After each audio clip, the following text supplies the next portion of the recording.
Olá, sejam todos bem-vindos à EBD Online. É um prazer tê-los aqui novamente. Chegamos então à aula de número 10, a solicitude da vida. Aqui embaixo nós temos sempre uma aula atividade para você verificar o seu aprendizado. Também temos aí um fórum que você pode colocar o seu comentário, a sua dúvida, de maneira que você tenha um processo de formação educacional completo. Então, usufrua tudo que está sendo disponibilizado para o seu aprendizado, para que você sinta prazer pelo estudo da Palavra de Deus, tudo bem? Bom, a aula de número 10, de certa maneira, ela é uma continuidade da aula passada. Ela retoma uma discussão anterior. Por isso, se você não assistiu à aula de número 9, eu indico que você comece por lá, para que você perceba a maneira como Jesus desenvolve o seu argumento e resulta nessas palavras que nós vamos estudar hoje. Hoje nós vamos Mateus 6, do versículo 25 ao 34. No texto que nós estudamos na aula passada, nós vimos que Jesus vai exatamente advertir os seus discípulos sobre a maneira como eles não devem viver como os pagãos, com sorte da ganância. O assunto aqui continua sendo sobre exatamente a atitude que Jesus espera desses discípulos em relação à sua relação com as posses e às suas necessidades pessoais. Hoje nós vamos perceber então que Jesus vai indicar que esses discípulos devem confiar no poder de Deus. Eles não devem confiar nas riquezas ou no desejo de sorte da ganância. Eles devem confiar em Deus, acreditando que Deus suprirá todas as suas necessidades que são genuínas. Tudo bem? Bom, para tentar mostrar a vocês como este assunto é uma conexão, eu desejo começar a leitura com o versículo 24, que é o versículo da aula passada, e o versículo 25, que é o primeiro versículo que estudaremos hoje. Deixa eu ler e aí eu explico para vocês. Ninguém pode servir a dois senhores, pois odiará um e amará o outro. Será dedicado a um e desprezará o outro. Vocês não podem servir a Deus e ao dinheiro. Por isso eu lhes digo que não se preocupem com a vida diária, se terão suficiente para comer, beber ou vestir. A vida não é mais que comida e o corpo não é mais que roupa. Eu coloquei o versículo 24 aqui de propósito, porque as primeiras palavras do versículo 25, eu até coloquei de negrito aí para facilitar a sua visualização, Jesus começa dizendo: por isso eu lhes digo. Sempre que aparecem expressões como essas no texto bíblico, sabe o que elas significam? Significam que aquilo que vai ser dito aqui está em plena conexão com o que foi dito anteriormente.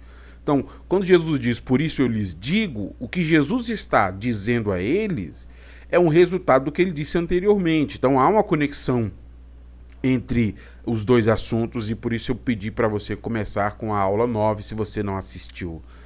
Na aula passada, principalmente aqui no versículo 24, que eu acabei de ler, Jesus vai exigir que esses seus discípulos renunciem a servir a Mamon para que possam servir somente a Deus. Não é possível servir a Mamon e a Deus.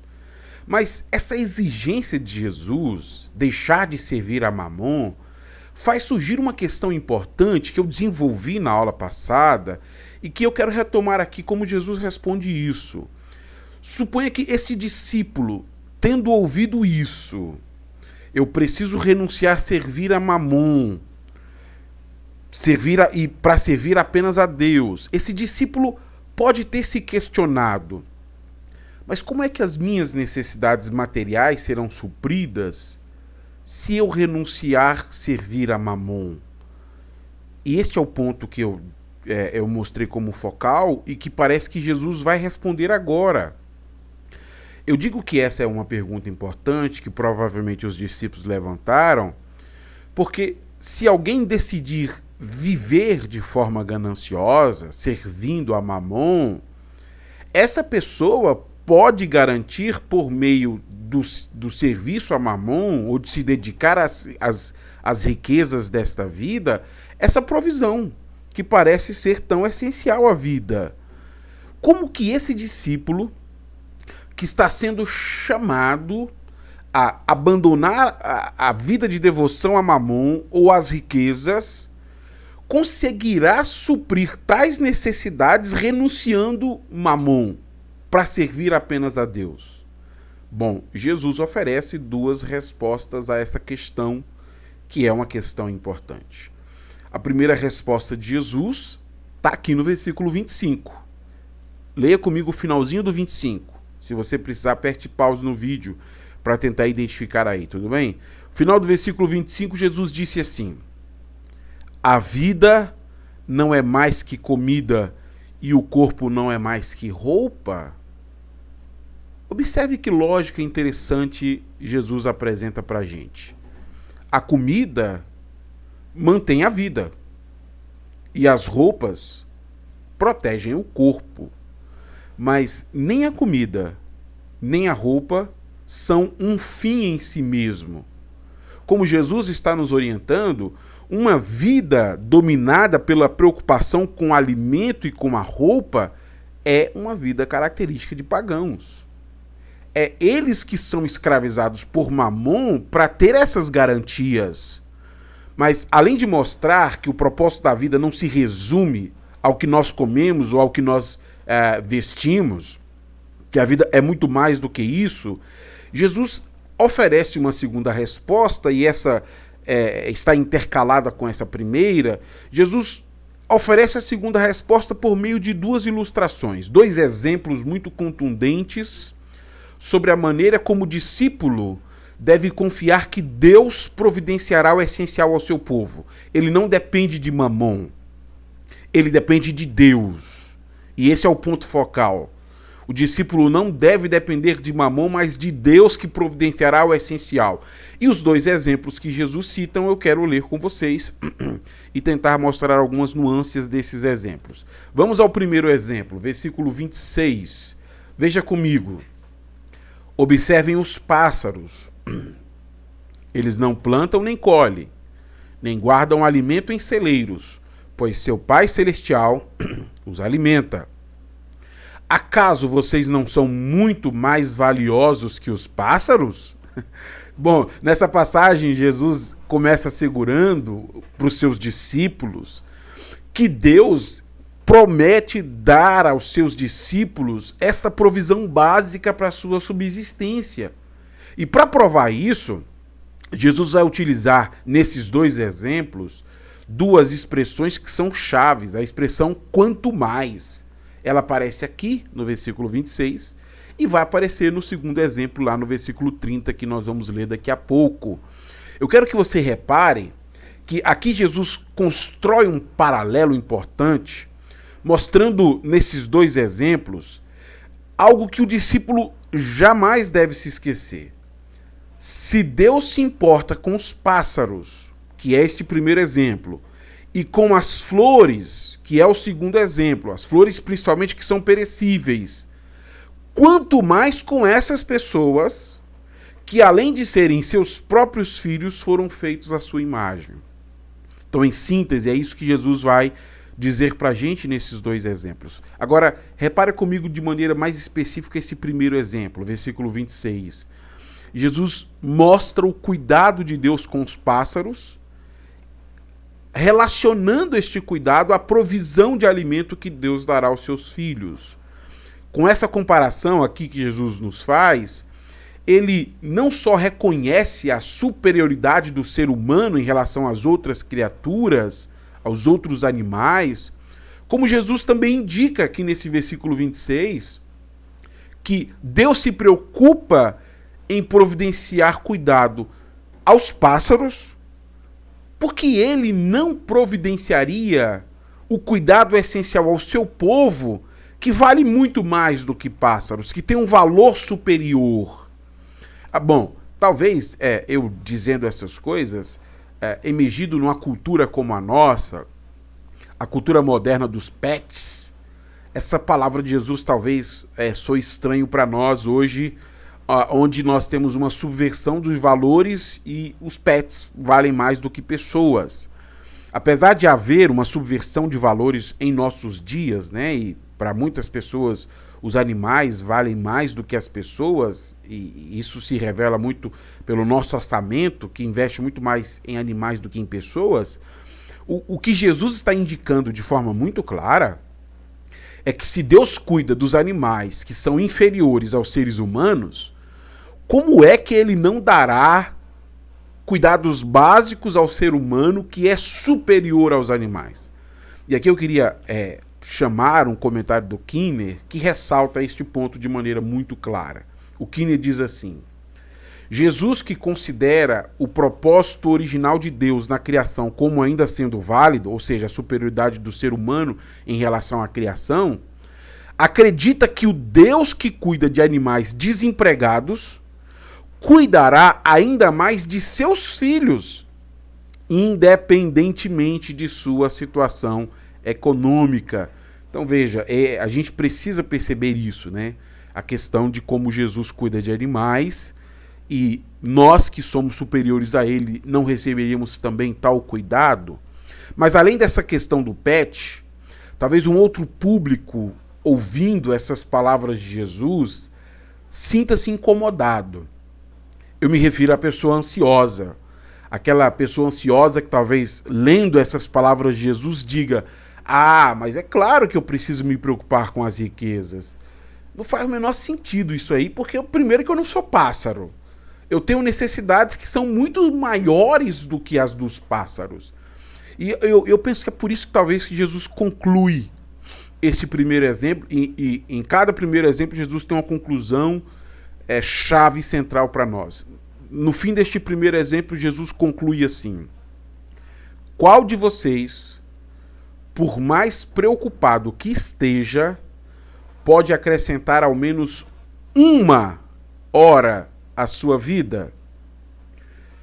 O que Jesus está chamando a atenção dos seus discípulos é que essa pessoa que vai servir a Mamon, porque pensa que Mamon pode lhe dar as riquezas desejadas para a sua subsistência, mas essas preocupações em relação a adquirir tais riquezas não pode acrescentar ao menos uma hora à sua vida.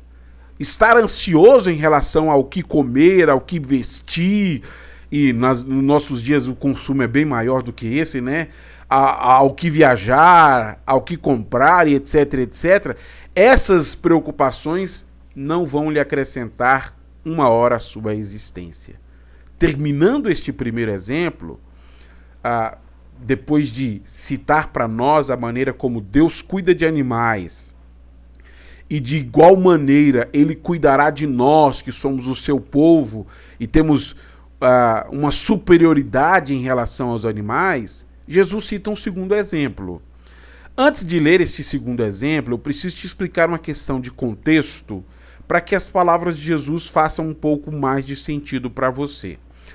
Quando nós pensamos neste mundo mediterrâneo, as roupas que as pessoas utilizavam naqueles dias geralmente eram roupas feitas de lã ou de linho fino.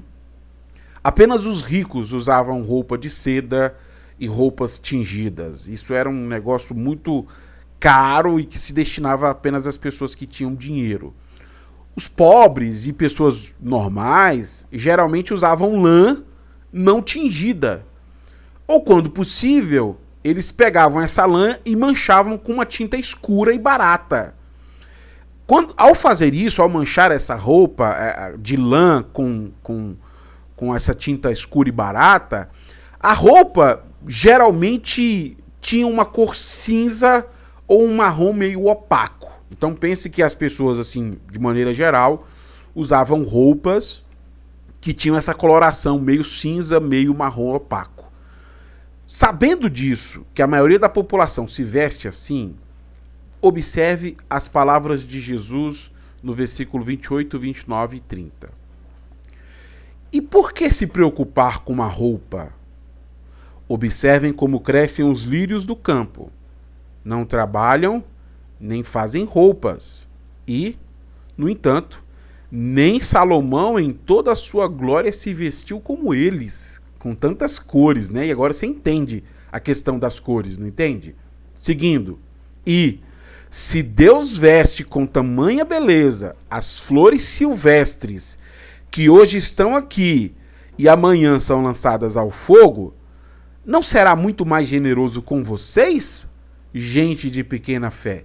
Jesus então declara que Deus pode prover aos seus filhos de forma muito adequada, mesmo que eles não tenham roupa. E este é o ponto que Jesus destaca. Deus vai prover aos seus filhos de forma adequada, mesmo que esses filhos não tenham roupa, e o exemplo está aí. Para deixar isso bem claro, Jesus apela exatamente para o esplendor do campo.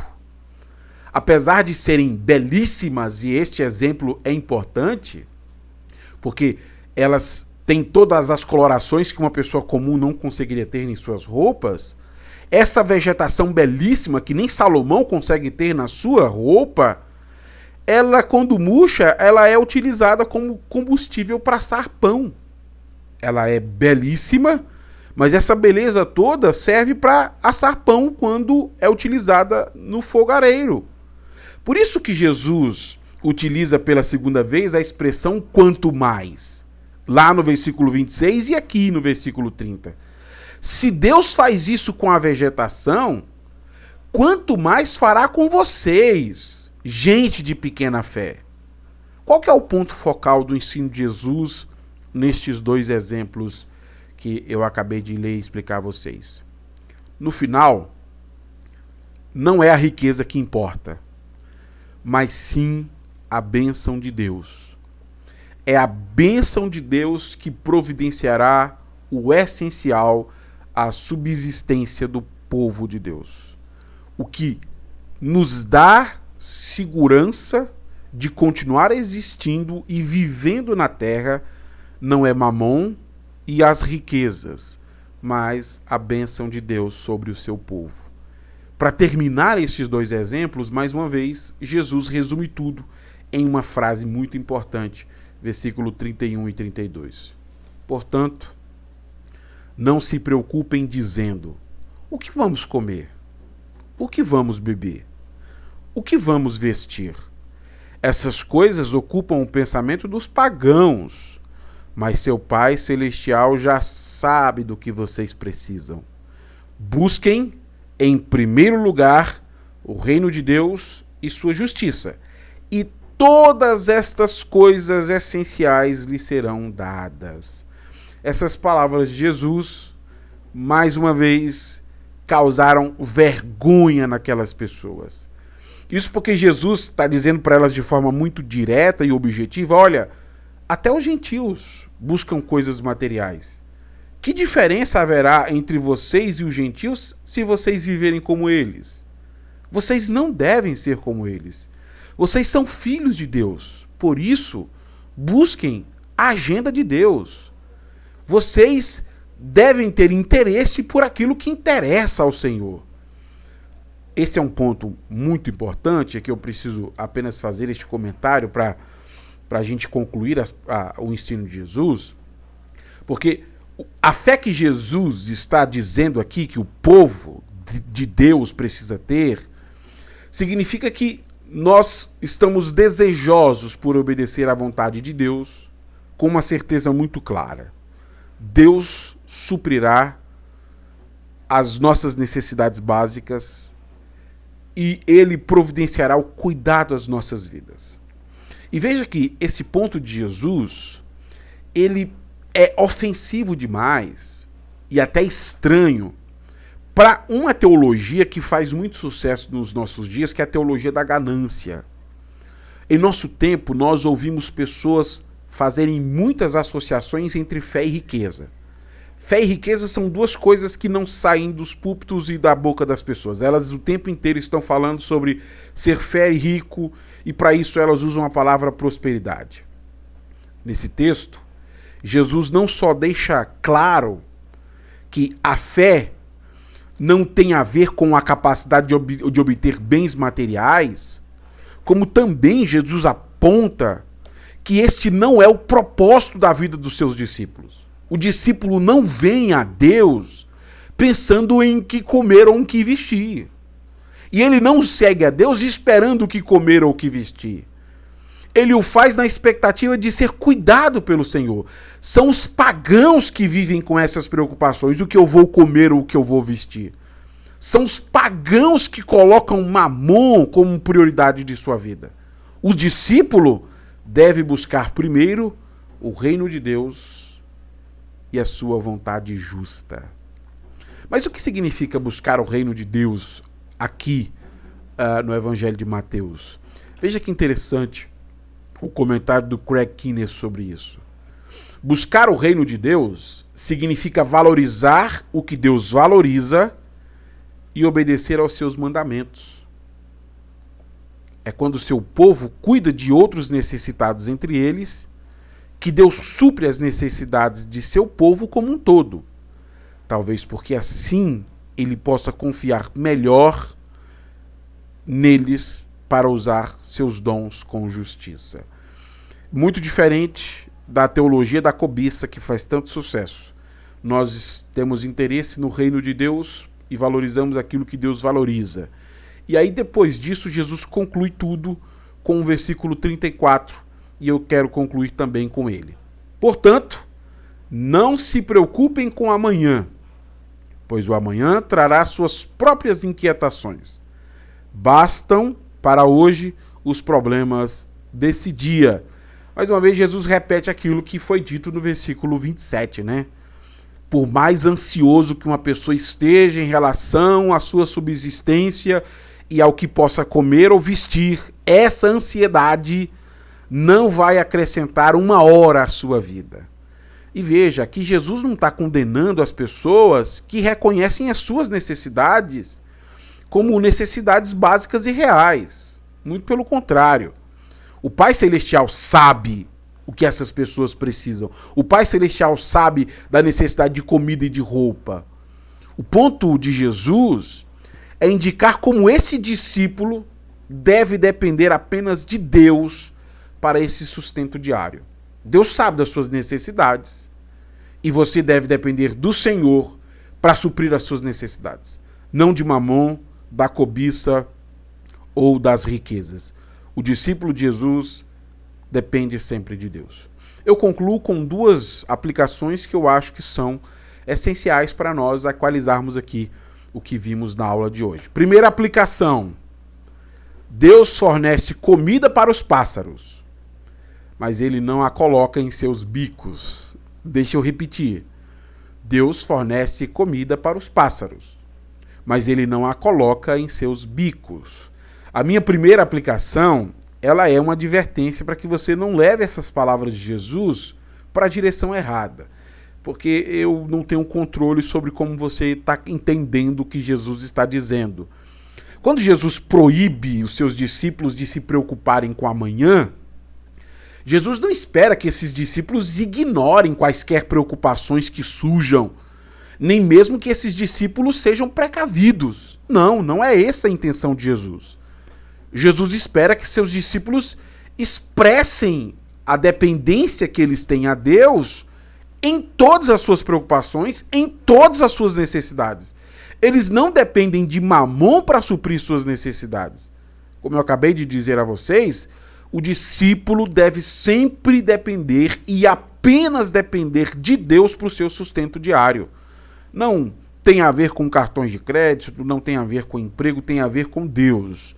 O discípulo está sendo chamado a depender de Deus sempre. Mas essa provisão de Deus não anula esse fato que você precisa trabalhar. Tudo bem? Então, vamos fazer esta ressalva na aplicação para a gente não desvirtuar as palavras de Jesus. Deus nos deu a criação, Deus nos deu as condições necessárias ao trabalho. Nós devemos, então, usar esta provisão de Deus para que, por meio do suor, possamos manufaturar essas provisões. Deixa eu repetir. Deus nos dá a provisão e, por meio dessa provisão, nós vamos manufaturar para as nossas necessidades diárias. Mas nós reconhecemos que tudo são dádivas que Deus dá ao seu povo. Ou seja, nós devemos sempre receber as dádivas de Deus como sendo necessárias e essenciais ao nosso sustento. Mas nós precisamos manufaturar aquilo que Deus nos dá diariamente. Deixa eu repetir a aplicação. Deus fornece a comida para os pássaros, mas ele não coloca em seus bicos. Deus fornece o sustento diário a você, mas ele não coloca a comida mastigada na sua boca. Tudo bem? Não leve as palavras de Jesus para um lado onde elas não cabem. Segunda aplicação. Na busca por uma vida melhor, não se esqueça do tamanho da sua vida. Deixa eu explicar isso a você. Eu coloquei melhor aqui entre aspas de propósito. Como eu tenho dito a vocês na aula passada e nessa aula, nós costumamos medir a qualidade da vida pelo tanto de coisas que a gente consome. Então, se você consome carros, restaurantes, boa tecnologia, entretenimento, quanto mais você consome, naturalmente você pensa que a sua vida é boa, porque você vive numa sociedade consumista, que julga uma boa vida pelas coisas que a pessoa consome. Então, alguém se considera feliz por consumir coisas de qualidade, caras, e fazer isso com frequência. A advertência que eu estou fazendo aqui nesta aplicação é que nessa ânsia, nesse desejo de alcançar esta vida melhor, de ser um consumidor mais aguerrido, que consome tudo o que o mundo produz, talvez você acabe se esquecendo de medir o tamanho de sua vida. Medir o tamanho da minha vida? Mas como é que é possível medir o tamanho da minha vida? Deixa eu colocar essa régua para você. Salmo 39, versículo 5, porque é a mesma referência de Jesus. Por isso que algumas versões, ao invés de dizerem 1 hora, colocam côvado. Porque é o mesmo sentido que Jesus está usando, está presente no texto bíblico, que é o tamanho da vida de uma pessoa. Salmo 39, 5. A vida que me destes não é mais longa que alguns palmos. E diante de ti, toda a minha existência não passa de um momento. Na verdade, o ser humano não passa de um sopro. É isso que é medir o tamanho de sua vida. E você não deve se esquecer disso. A sua preocupação em consumir cada vez mais coisas, por mais que você ache que isso vai melhorar a qualidade da sua vida, o resultado dessa preocupação não pode adicionar sequer 1 hora ao tamanho de sua vida. O tamanho de sua vida não depende da sua ansiedade em relação ao consumo, da sua ansiedade em relação a mamon. Nosso tempo de vida é um dom de Deus. Isso está fora do nosso controle. Pessoas que consomem coisas de qualidade, têm dinheiro para tratamento médico, comida de qualidade, morrem. E às vezes de forma muito prematura. A morte não respeita a classe social, a morte não respeita boa alimentação, ela chega. E ela chega de diversas maneiras. Há muitas maneiras de morrer. E nós não temos controle sobre isso. Pastor Jeremias Pereira diz isso e eu acho interessante. Todos nós estamos na fila invisível da morte e não sabemos o número da nossa senha. Porque a vida é um dom de Deus. E eu não tenho como controlar isso. Então, por mais preocupado que você possa estar em relação às coisas, a sua preocupação não pode lhe acrescentar mais vida. Por isso que é importante medir a sua vida. Porque talvez você está estragando aquilo que você só tem uma vez. Eu encerro citando uma frase que é dita num livro clássico da literatura brasileira. Machado de Assis escreve o seguinte: nós matamos o tempo e o tempo nos enterra. Você não tem duas vidas, você só tem uma. Então não se esqueça disso. Porque às vezes andar ansioso está te fazendo esquecer o tempo de vida que você tem, ou o tamanho de vida que você possui.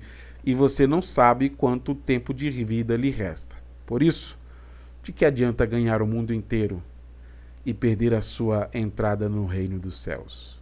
Bom, que você possa usar a régua correta para considerar o tamanho de sua vida e lembrar-se que tudo que você precisa para subsistir está em Deus. Toda boa dádiva de Deus serve para o sustento do seu povo. Tudo bem? Que Deus em Cristo te abençoe.